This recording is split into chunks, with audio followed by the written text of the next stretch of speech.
ধারণা করে কথা বলা নিষেধ ইসলামে।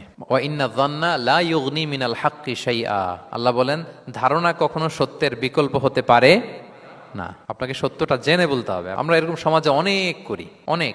আপনি পাবেন, ধরেন যে আপনাকে আপনার এক বন্ধু দেখলো, রিক্সা দিয়ে যাচ্ছেন, আপনার পাশে এক নারী বসা, তো সে অনেক কিছু খারাপ ধারণা করতে পারে। এরকম হয় না সমাজে? তো এমন হতে পারে যে আপনি আপনার ছোট বোনকে নিয়ে বেরিয়েছেন, হতে পারে না? কিন্তু আপনি তো একটা ধারণা করে ফেললেন অন্য কিছু। বা আপনার ভাগ্নিকে নিয়ে বের হয়েছেন, আপনার আপন খালাকে নিয়ে বেরিয়েছেন কোনো কাজে, ডাক্তারের কাছে, বা কিছু একটা হতে পারে। কিন্তু তাকে দেখেই আমি এদিক সেদিক বলতে আরম্ভ করলাম যে ওকে তো দেখছি এরকম এরকম এরকম। আছে না নাই? আমাদের সমাজে আমি দেখেছি যে কারো যদি ঠোঁট কালো হয় তো মানুষ ধারণা করে নেয় লোকটা মনে হয় সিগারেট খায়। কিন্তু সিগারেট সেবন করা ছাড়াও কারো ঠোঁট কালো হতে পারে কি পারে না বলেন? এই যে এগুলো সমাজে প্রচলিত। বিয়ে করার পর পর ইমিডিয়েট যদি কেউ একটা গাড়ি কিনে বা হুন্ডা কিনে, এটা কি বলে বলেন তো? এই বোধহয় শ্বশুর বাড়ি থেকে যৌতুক নিয়ে আসছে।